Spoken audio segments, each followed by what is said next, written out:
Now we have come to the final topic of this chapter, which is electromagnetic spectrum.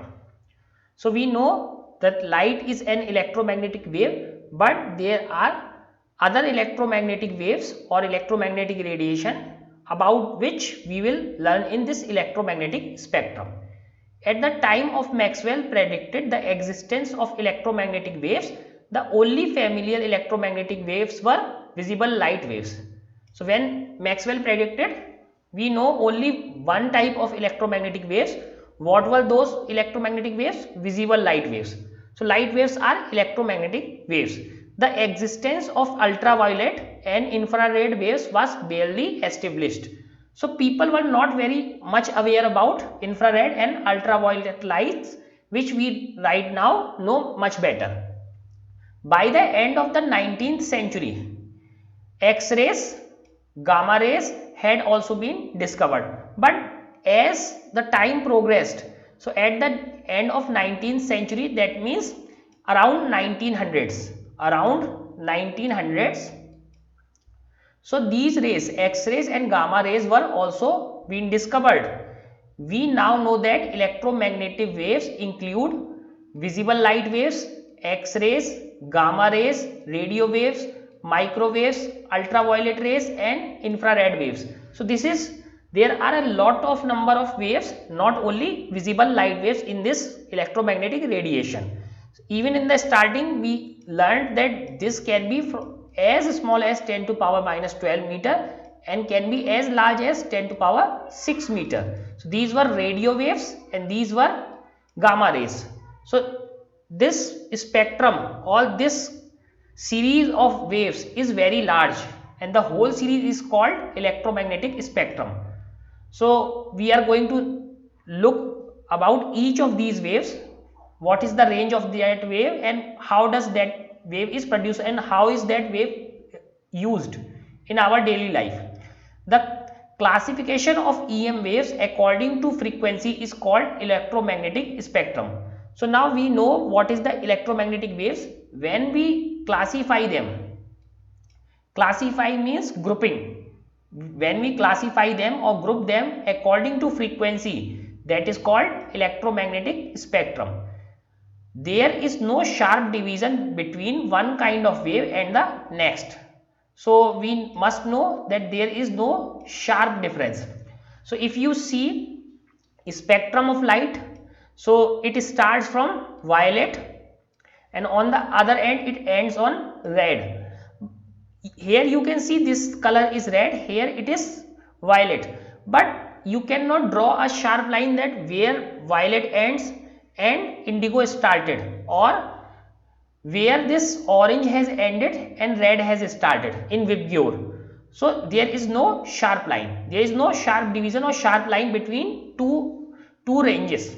The classification is based roughly on how the waves are produced or detected. So this classification has no specific boundary that after this range this is this kind of wave, but it is based on how these waves are produced or detected.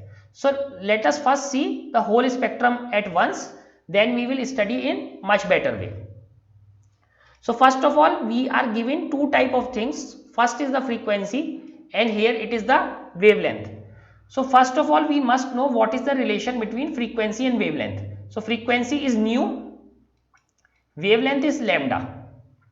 So both are related by formula C is equal to nu lambda, where C is the velocity of the electromagnetic waves, which we have seen equal to velocity of light or speed of light. So C is the speed of light and speed of the electromagnetic waves. For some electromagnetic waves this could be little bit different. Little bit different means on 10th place of this 0. So that we cannot take care of. We are simply saying that this is all the frequency are almost 3 into 10 to power 8 meter per second. For all frequency this is the speed and the relation is nu lambda. So C is a universal constant, 3 into 10 to power 8. So if we knew nu, If we know what is the frequency, then we can calculate lambda from that frequency. So here frequencies are given and wavelength are calculated from this formula. Wavelength are calculated from this formula, and in this figure they are given in order of magnitude, not with the actual numbers. So left side is in frequency, right side is in wavelength, and important thing is that multiplication of both these is a constant. So if nu is increased, lambda must decrease, because nu is proportional to c by lambda, or nu is equal to c by lambda, or nu is proportional to 1 by lambda. So if we increase nu, lambda must decrease, or if lambda is increased, nu must decrease. So there is an inverse relationship between both of these.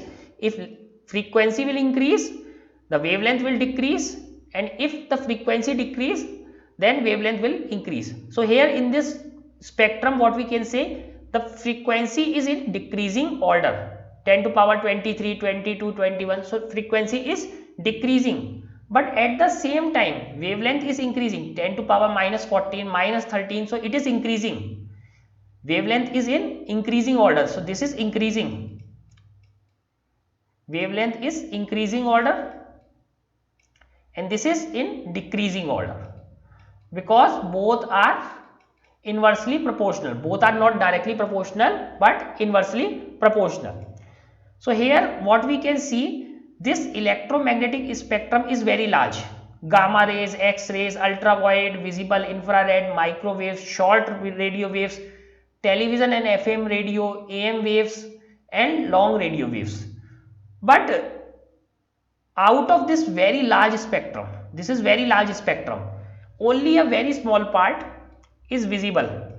This only a very small part of visible spectrum which we can see. So they have zoomed this visible part, and only this 400 nanometer to 700 nanometer in wavelength is that part that we can see. Rest of the part we cannot even see.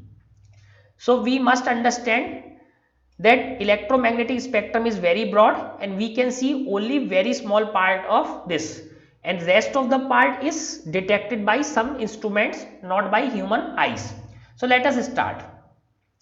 So what is the highest frequency range? And one more thing we have to remember. So this was the one formula, V lambda is equal to C, or nu was proportional to 1 by lambda. Another thing which is very important is energy of wave. Energy of any wave, electromagnetic wave, is h nu, where h is again a constant.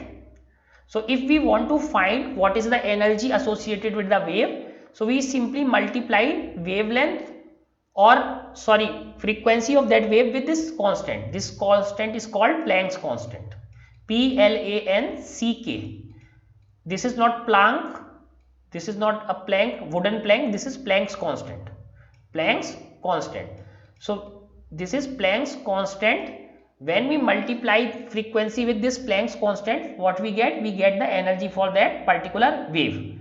But since this nu is inversely proportional, so same formula in terms of wavelength. So from this formula, nu is equal to c by lambda. So hc by lambda, this is again energy.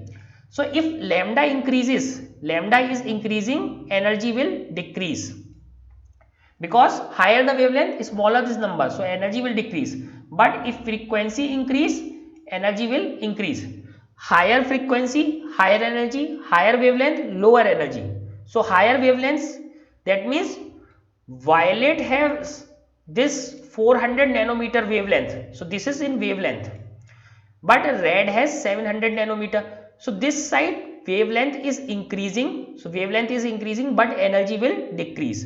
So energy is decreasing, wavelength is increasing.